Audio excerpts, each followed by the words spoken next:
ആവശ്യമില്ല. ശരിക്കും പറഞ്ഞു കഴിഞ്ഞാൽ നമുക്ക് കിട്ടുന്ന ക്വസ്റ്റ്യൻ പേപ്പറിൽ എന്താണോ ക്വസ്റ്റ്യനായിട്ട് വരുന്നത് അതിൻ്റെ കൂടെ ടു ഡിറ്റർമൈൻ അല്ലെങ്കിൽ ടു ഫൈൻഡ് ഔട്ട് അങ്ങനെ ചേർത്ത് കഴിഞ്ഞാൽ നമ്മുടെ എയിമായി. അതുകൊണ്ട് എയിം നമ്മൾ പ്രത്യേകിച്ച് പഠിക്കേണ്ട ആവശ്യമില്ല. പിന്നെ ഇപ്പം ഞാൻ പറയുകയാണെങ്കിൽ ഹെലിക്കൽ സ്പ്രിങ്ങിൻ്റെ ആണെങ്കിൽ എയിം എന്ന് പറഞ്ഞു കഴിഞ്ഞാൽ spring constant load extension method വഴി കണ്ടുപിടിക്കുക, ലോഡ് എക്സ്റ്റൻഷൻ്റെ ഗ്രാഫിൽ നിന്ന് കണ്ടുപിടിക്കുക. അങ്ങനെ നമ്മൾ കുറേ പറയുമല്ലോ. ഇപ്പോൾ ഓംസ് ലോ പറയുകയാണെങ്കിൽ റെസിസ്റ്റൻസ് കണ്ടുപിടിക്കുക, കണ്ടക്റ്റൻസ് കണ്ടുപിടിക്കുക. അങ്ങനെ നമ്മൾ പഠിച്ചാലും നമുക്ക് എക്സാമിന് ഇതിൽ ഏതെങ്കിലും ഒരെണ്ണമല്ലേ ചോദിക്കും, മൊത്തം കൂടെ ചോദിക്കത്തില്ലല്ലോ. എക്സാമിന് ഏതെങ്കിലും ഒരെണ്ണം ചോദിക്കില്ല. ഇപ്പോൾ സ്പ്രിംഗ് കോൺസ്റ്റൻ്റെ ലോഡ് എക്സ്റ്റൻഷൻ ഗ്രാഫിൽ നിന്ന് കണ്ടുപിടിക്കാം, ലോഡ് എക്സ്റ്റൻഷൻ മെത്തേഡ് വഴിയും കണ്ടുപിടിക്കാം. പക്ഷേ എനിക്ക് ചോദിച്ചത് എൻ്റെ ഭാഗ്യത്തിന് കാൽക്കുലേഷൻ ആയിരുന്നു, ഗ്രാഫിൽ നിന്നല്ലായിരുന്നു. അപ്പം നമ്മളതുകൊണ്ട് ഈ എയിം ഇങ്ങനെ കാണാൻ പഠിക്കേണ്ട ആവശ്യമില്ല. അതിന് സമയം കളയണ്ട, അതിങ്ങനെ മനസ്സിലോർത്ത് വെക്കേണ്ട. അത് ക്വസ്റ്റ്യനിൽ നിന്ന് പഠിക്കാം. പ്രിൻസിപ്പൾ നല്ല പെർഫെക്റ്റ് ആക്കി പോകും. കാരണം അതിനാണ് 5 മാർക്ക് നമുക്ക് ഷുവറായിട്ട് വാങ്ങിക്കാൻ പറ്റും. അപ്പം ജസ്റ്റ് മിക്കവാറും എല്ലാത്തിൻ്റെയും പ്രിൻസിപ്പളിൽ നമ്മൾ എഴുതുന്നത് അതിൻ്റെ ഫോർമുല, എന്തെങ്കിലും പടം ഉണ്ടെങ്കിൽ പടം, അതാണല്ലോ നമ്മളെല്ലാത്തിനും പ്രിൻസിപ്പിൾ എഴുതുന്നത്. ഇപ്പം കോൺകേവ് ലെൻസിൻ്റെയും കോൺകേവ് മിററിൻ്റെയും കോൺവെക്സ് ലെൻസിൻ്റെ ഒക്കെ കേസ് പറയുകയാണെങ്കിൽ പ്രിൻസിപ്പിൾ സിമിലറാണ്. കാരണം ഒരേ ഇക്വേഷൻ F=UV/U+V.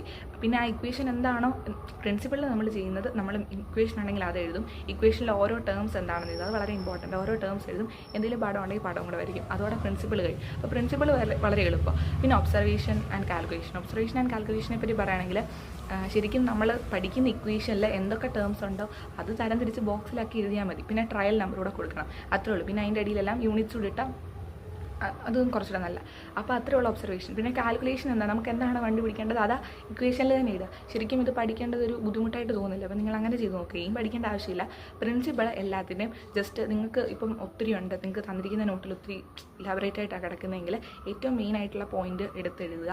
നിങ്ങൾ അത്യാവശ്യം ഫോർമുല പഠിക്കുക, ഫോർമുലയിലുള്ള ടേംസ് എക്സ്പ്ലെയിൻ ചെയ്യാൻ പഠിക്കുക.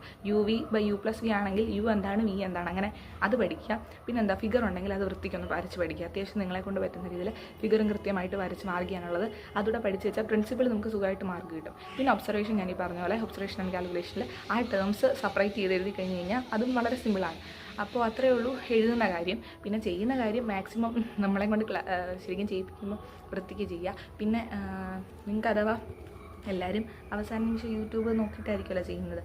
അപ്പോൾ ഞാൻ രേഖാസ് എന്ന് പറഞ്ഞ് ഫിസിക്സ് ക്ലാസ്സസ് എന്ന് പറഞ്ഞ് ഈ ഒരു യൂട്യൂബ് ചാനൽ നോക്കുന്നത്.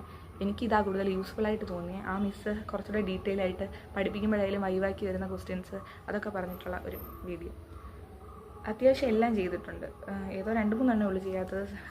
ലിക്വിഡ് ലെൻസ് ചെയ്തിട്ടില്ലെന്ന് തോന്നുന്നു. അതെനിക്ക് സെർച്ച് ചെയ്തിട്ട് കിട്ടാനാണ് ലിക്വിഡ് ലെൻസ് ചെയ്തിട്ടില്ലെന്ന് തോന്നുന്നു. എന്നാലും അത്യാവശ്യം വേണം. ടീച്ചർ എല്ലാം തന്നെ ചെയ്തിട്ടുണ്ട്. നല്ല ക്ലാസ്സാണ്.